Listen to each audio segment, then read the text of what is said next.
মিশকাত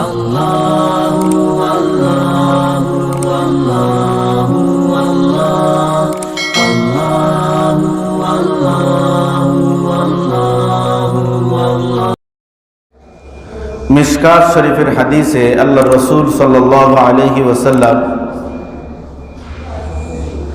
সিরাতে মুস্তাকিমের বর্ণনা দিতে গিয়ে মাটির মধ্যে আল্লাহ রসুল সাল্লাল্লাহু আলাইহি ওয়াসাল্লাম একটা রেখা টান দিলেন, লম্বা করে একটা আঁক দিলেন, তার ডাইনে বামে অনেকগুলো আঁক দিলেন।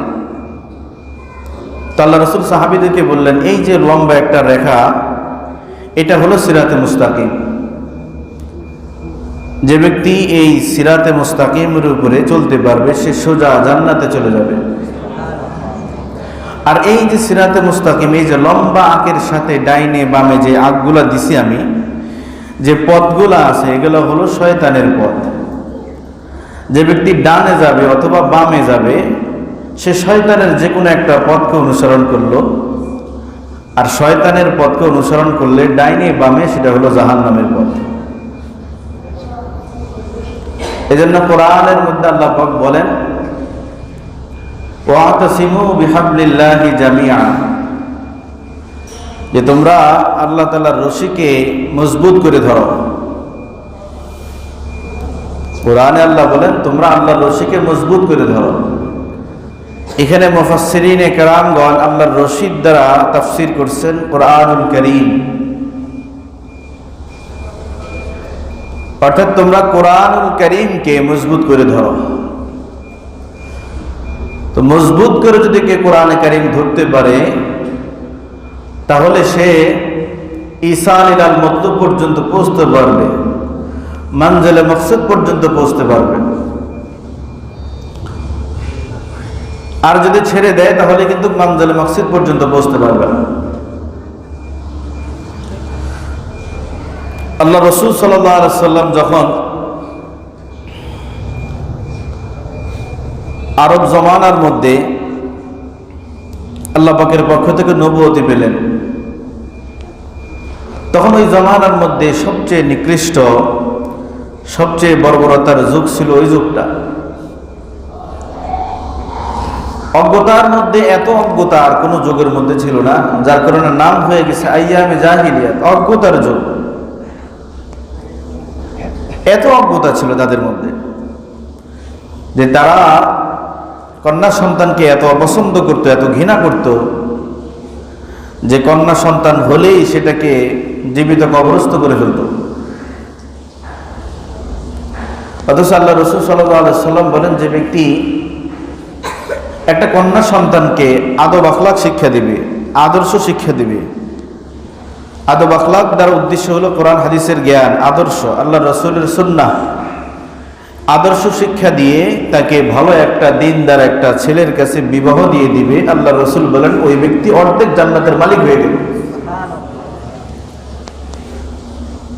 অথচ তারা আইয়ামে জাহিলিয়াতের যুগের লোকেরা তারা তখন কি করত?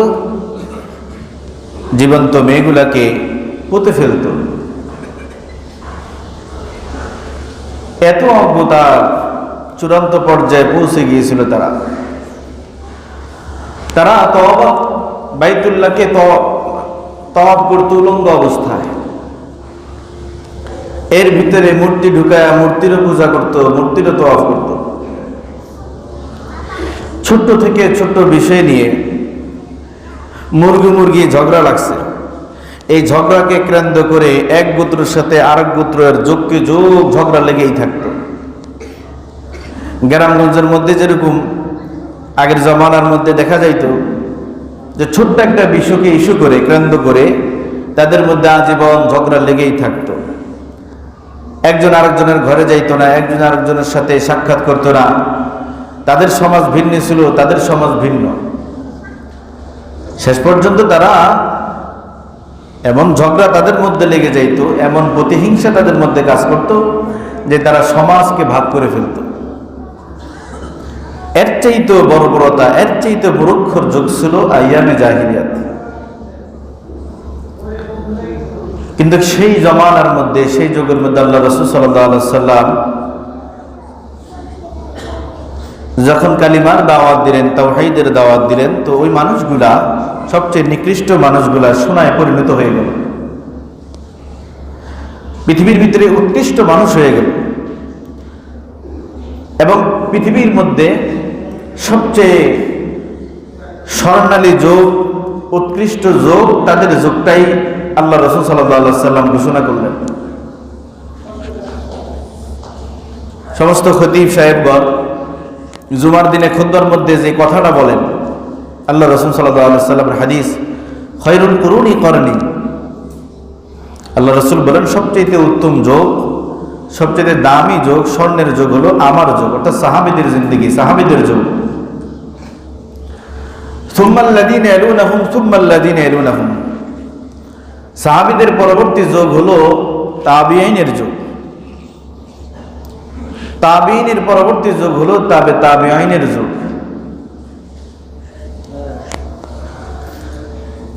তো এই যে তারা সবচেয়ে নিকৃষ্ট ছিল, তাদের যুগ, তাদের মানুষ, সেই জায়গার মধ্যে তারা সবচেয়ে উৎকৃষ্ট হলো, সম্মানিত হলো কিসের বদৌলতে? ঈমানের বদৌলতে। আল্লাহ রাসূল সাল্লাল্লাহু আলাইহি সাল্লামের দেওয়া বাতলানো সিরাতে মুস্তাকিমের উপরে চলার কারণে আল্লাহ পাক তাদেরকে এত সম্মান দান করছেন, এত মর্যাদা দান করছেন। এবং সাহাবীদেরকে পরবর্তী যত মানুষ আসবে, যত উম্মত আসবে, সবার জন্য আদর্শের মডেল বানাইছেন। এই জন্য সমস্ত সাহাবে কেরাম 70 মাপকাঠি, আসহাবু কুল্লুহুম উদুদ, সমস্ত সাহাবে কেরাম 70 মাপকাঠি। ওয়াল আম্বিয়া মাসুম, সমস্ত আম্বিয়া কেরাম তারা হলো মাসুম। আর সাহাবে কেরাম হলেন মাহফুজ। এত দামি হয়ে গেছেন যে আল্লাহ কোরআনের মধ্যে বলেন, ও আমার বান্দারা, তোমরা যদি ঈমান আনো তাহলে সাহাবীদের মতো ঈমান আনো। এত বড় ঈমানদার ছিলেন তারা, অথচ তারা আল্লাহ রাসূল সাল্লাল্লাহু আলাইহি সাল্লামের এই তাওহীদের দাওয়াতের আগে তারা কত নিকৃষ্ট ছিল, জাহান্নামের কত বড় কীট ছিল তারা। আজকে পৃথিবীর সব মানুষ সাহাবীদেরকে সম্মান করে, সাহাবীদের নাম নেয়, কি বলেন, নাম নেয় না? আজ থেকে প্রায় 2000 বছর আগে সাহাবীদের ইন্তেকাল, এখনো সাহাবীদের আলোচনা, এখনো আল্লাহ রাসূলের আদর্শের আলোচনা। তাহলে আমরাও যদি সিরাতে মুস্তাকিমের উপরে চলতে পারি, আল্লাহ রাসূল সাল্লাল্লাহু আলাইহি ওয়াসাল্লামের আদর্শের উপরে চলতে পারি, তাহলে আমরাও পরবর্তী লোকদের জন্য, আমার পরিবারের জন্য, আমার সন্তানের জন্য, আমার দেশের জন্য, রাষ্ট্রের জন্য আমি আদর্শ হব।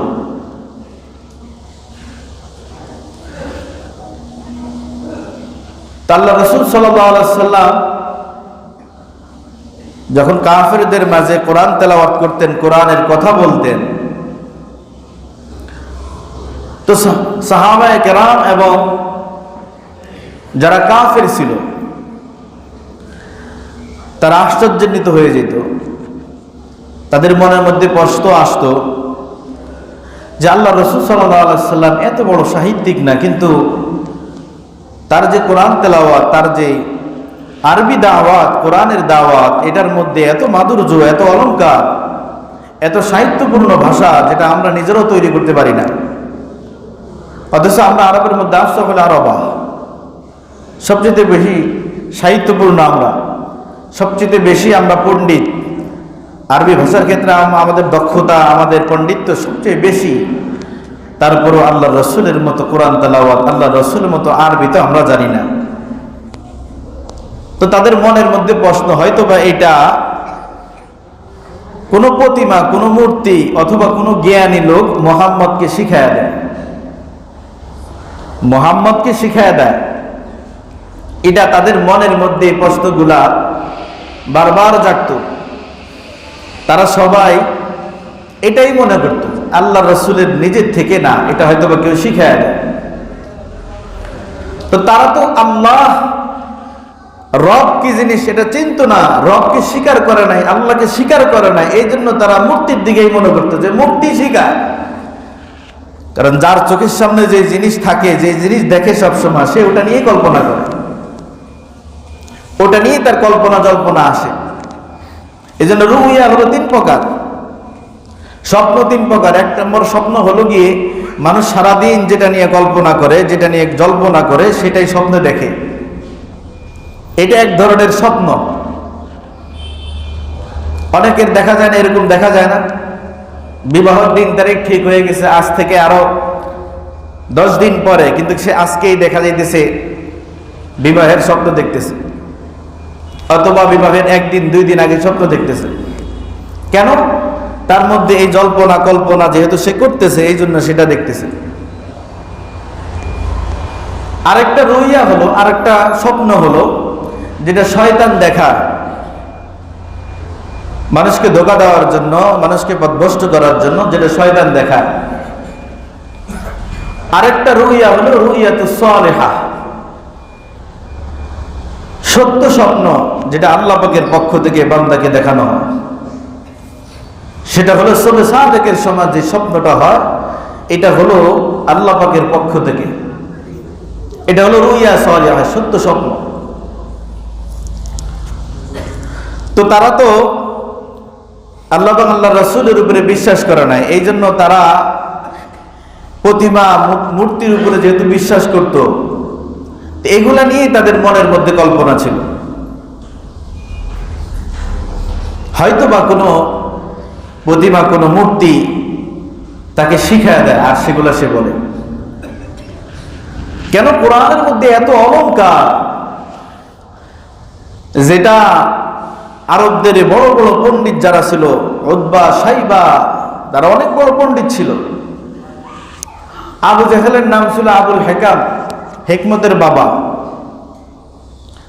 সে এত বড় হেকমতওয়ালা ছিল, তার নাম হয়ে গেছে আবুল হেকাম, হেকমতের বাবা। কিন্তু ইসলাম বিদ্বেষী যখন হয়েছে, যখন আল্লাহর রাসূলকে ছেড়ে দিছে, আল্লাহকে ছেড়ে দিছে, ইসলামের বিপক্ষে গেছে, তখন তার নাম হয়ে গেছে আবু জাহেল, অজ্ঞতার বাবা হয়ে গেছে। এজন্য ইসলামের মধ্যে যে থাকবে, তার নাম, তার জ্ঞান, এটাও ইসলামের মধ্যে তাকে সম্মানের পাত্র হিসেবে গ্রহণ করবে। আর ইসলামের গণ্ডির বাহিরে চলে গেলে সে যত পণ্ডিত হোক, সে সবচেয়ে বড় জাহিল, সবচেয়ে বড় মূর্খ। তার সবচেয়ে বড় দলিল হলো আবু জাহেল। আবু জাহেলকে আগে সবে আবুল হেকাম বলে ডাকতো, অথচ তার পরবর্তীতে নাম হয়েছে আবু জাহেল।